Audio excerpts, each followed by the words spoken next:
I watched her profile as we sat on the park bench. The silence was heavy, but not hostile. It was the silence of anticipation. I had already ruined this once. I couldn't and oppose. Afford a single wrong word now. I needed her to see the scar tissue I carried from the future. I kept thinking about the past few years. I said, my voice steady. Not the events, but the true reasons behind them. I was focused on the wrong things. Everything I chased felt empty, even before it collapsed. She turned her head slowly.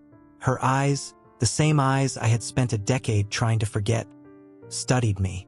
There was confusion mixed with a profound sadness that mirrored my own. You sound like you and Oppos. V lived another life, she observed. I couldn't and Oppos. Argue with that assessment. I did. A life that taught me the cost of arrogance. I saw what happens when you prioritize status over substance. Cost me everything real. I looked down at my hands, feeling the weight of the future timeline pressing against the present. This wasn't and Oppos. Acting. This was the raw truth of my ruin.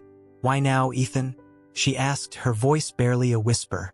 Why does it feel like you are carrying 10 years of pain right now? I met her gaze directly. Because I am. I threw away the only good thing I ever had. Emma. And living with that regret is far worse than any consequence I faced later. A small, hesitant shift occurred in her expression. The tension around her eyes softened. A tiny, almost imperceptible smile surfaced, quickly suppressed, but I saw it. It was the first honest signal of trust I'd received since I woke up here. I felt a sharp stab of hope, immediately followed by terror. That smile meant the world was moving slightly off its original axis. I realized how delicate this thread of redemption truly was. I was fighting 10 years of history, and the timeline demanded that I fail.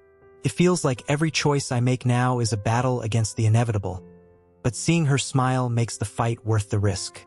Do you think a person can truly change their destiny? It's the only question that matters now. I knew the effort needed to maintain this connection would be exhausting. The slightest pressure, the smallest misstep, and the original path would reassert itself. I had to focus on the next step, securing this fragile second chance before the future or Valeria found a way to pull me back. I stood up, the park shadows lengthening. It and Oppos. It's getting late, I told her. But I need you to know this wasn't an Oppos. Just a date. It was a promise. I watched her sip her coffee. That simple, genuine smile was still there. It was the first time I felt truly present in 10 years. The Emma I remembered was back, slightly cautious, but open. End quote. I never forgot how you laugh, end quote. I told her.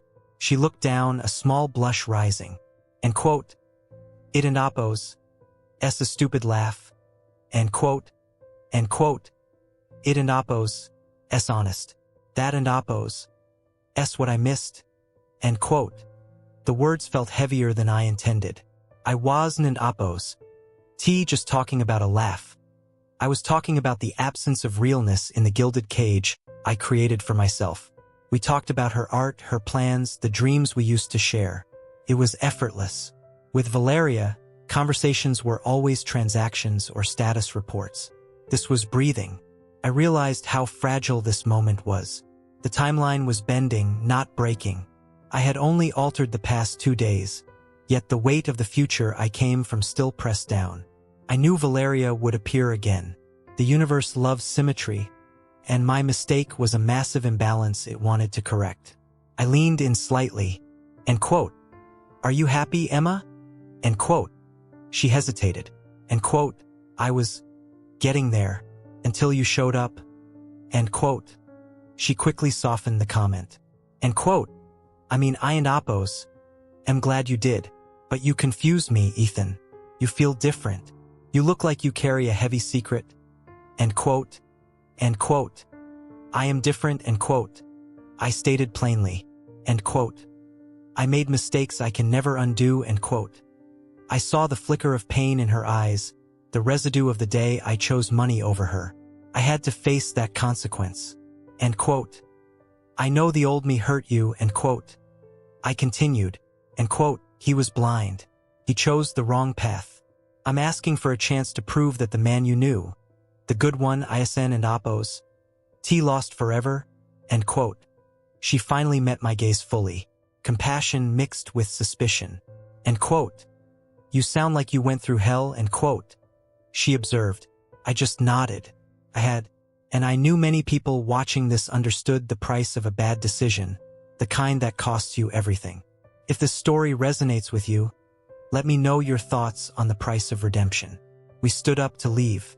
This was the moment 10 years ago when I walked away and sealed my fate. But this time I held my ground. End quote.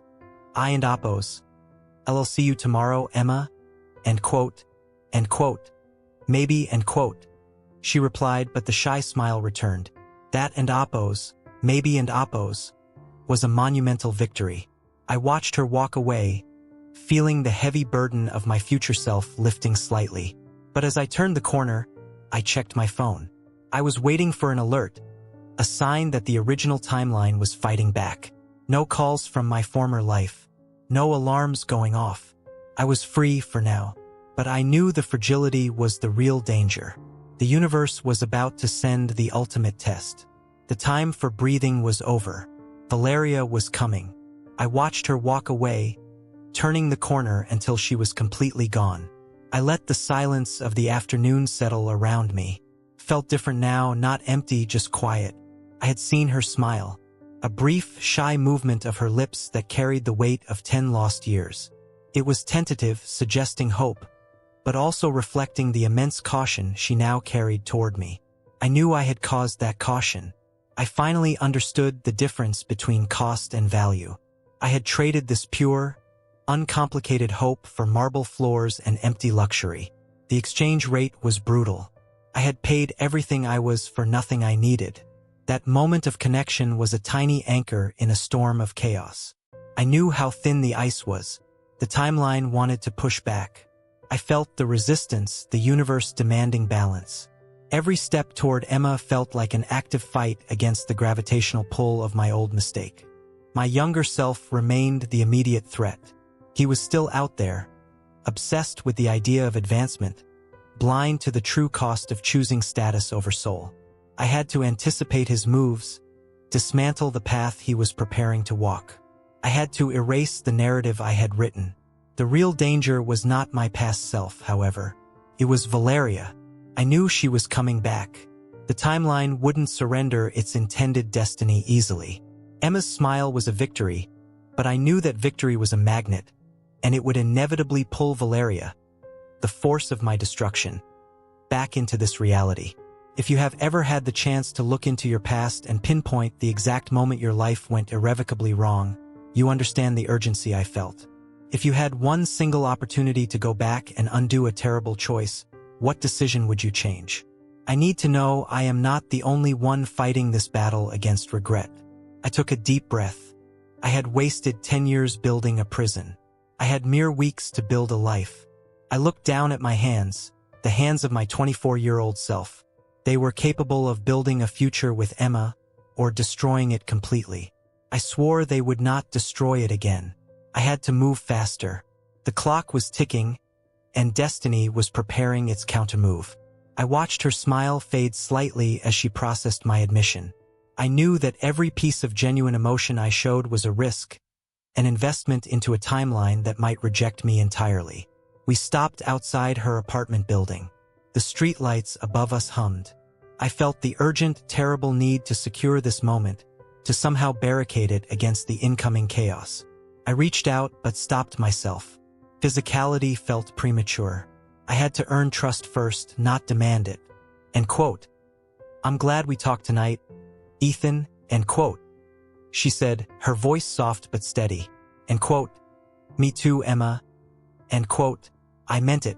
These stolen moments were the only reality I cared about.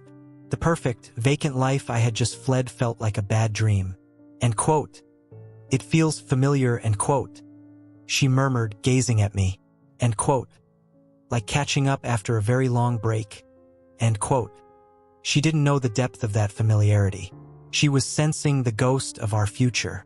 I looked around, half expecting the air to shimmer, revealing the seams of time I was tearing apart. I knew this felt fast, this push for connection.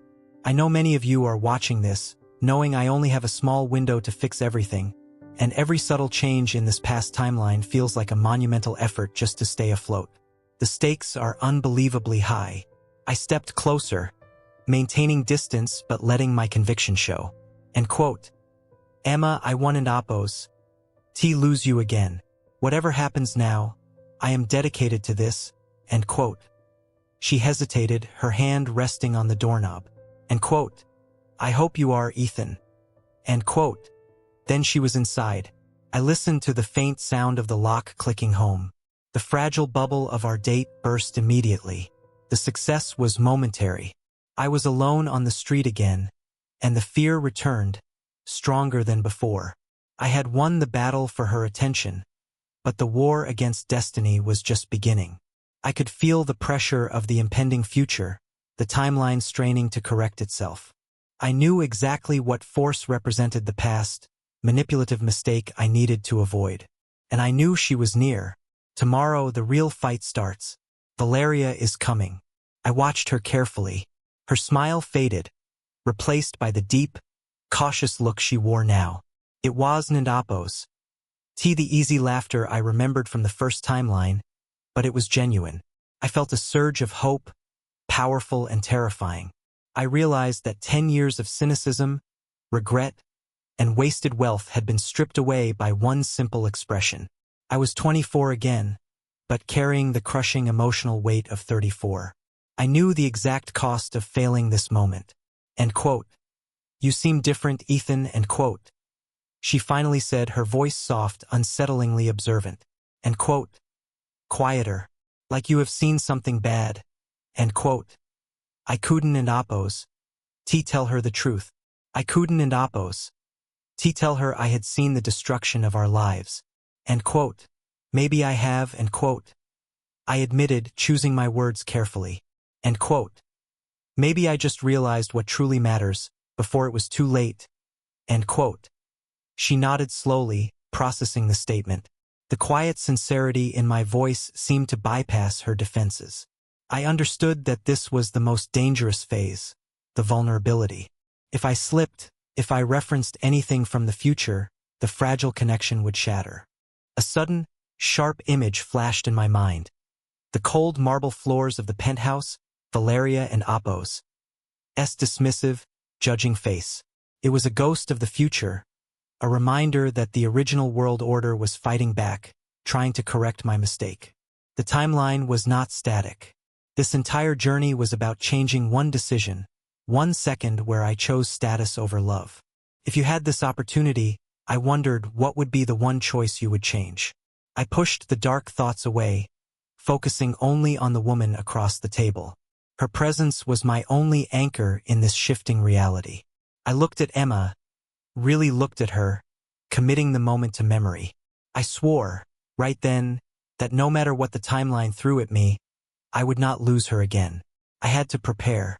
The clock was ticking, and I knew Valeria was close.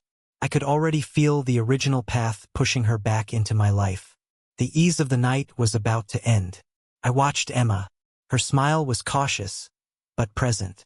It was the first honest light I had seen in years, the only thing that made the last 10 years of suffering worth it. We stood outside the coffee shop, the date over. I had managed to pull her back from the edge of oblivion, the oblivion caused by my past self. I understood then that the danger was no longer younger Ethan. He was a fool but predictable. The real enemy was the timeline itself, a force actively fighting to restore the balance I had disrupted. The sheer fragility of this moment was terrifying. Every shared glance, every small laugh, felt like a defiance of fate. I held her gaze, trying to imprint the image of her healthy, happy face permanently onto my memory. If I failed now, if Valeria somehow managed to pull me away again, I knew I would not survive the original future. I could not face the empty mansion, the bitter silence, the decade of regret. I wondered if anyone watching this truly understood the cost of a second chance. It demands everything you are, all your past failures distilled into a singular, desperate effort. What would you give up to undo your biggest mistake? I would give everything. We started walking toward her car. I felt a fleeting sense of security, believing I had successfully steered us clear of the iceberg. I leaned in, hugging her lightly. The contact was simple, non-threatening. I breathed in the scent of her hair, savoring the present. Then my phone buzzed. I pulled it from my pocket. It was a text message. The number was unrecognizable, yet instantly familiar. It was not Lucas. I opened it mechanically, my heart sinking even before I read the contents. The sender's name was listed simply as Valeria Morgan. The message was chillingly simple. It shattered the moment, announcing the destruction of my fragile new reality with just 2 words. I and Appos am back.